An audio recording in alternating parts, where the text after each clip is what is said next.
Hi, because of certain things that I said about Frank Caliendo on Twitter about him being a cheater because of the way he flags his voices before before he does the impersonations.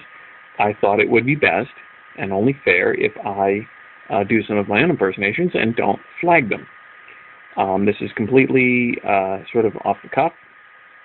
I have decided that I will do a partial recital, reading, if you will, of The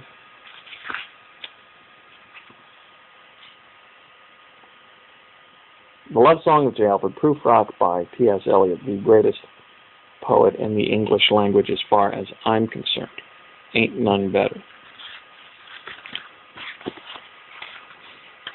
I mean, I'm kind of, by the way, doing this from my phone and holding the phone up. Because this is totally, like, unplanned. I don't even have a camcorder, because I'm really lame that way. Here we go.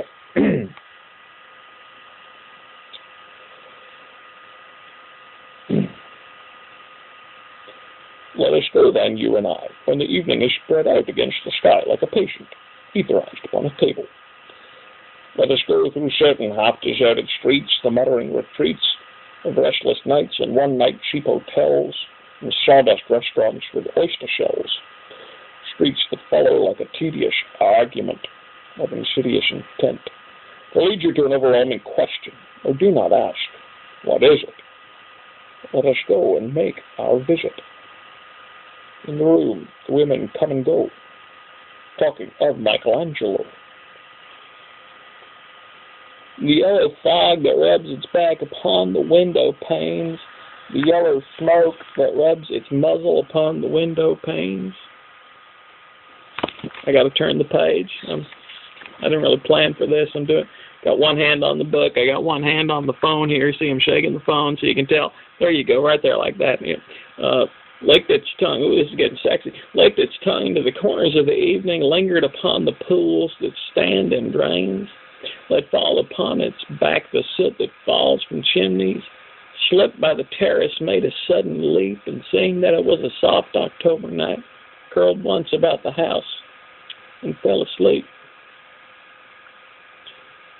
And indeed, there will be time for the yellow smoke that slides along the street, rubbing its back upon the window panes.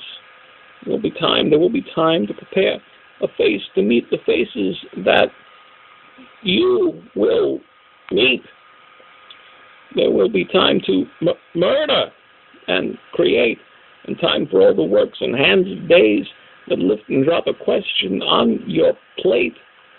Time for you and time for me, and time yet for 100 indecisions and for 100 visions and revisions before the taking of a toast and tea.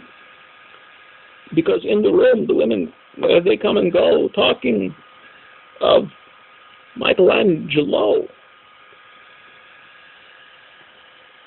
And indeed, there will be time to wonder, do I dare, and do I dare? Time to turn back and descend the stair with a bald spot in the middle of my hair. They will say, oh, his hair is growing thin. My morning coat, I call a mounting firmly to my chin, my necktie rich and moist, but asserted by a simple pin. They will say, but how his arms and legs are thin. Do I dare disturb the universe? In a minute, there is time for decisions and revisions, which a minute will reverse. Make it so.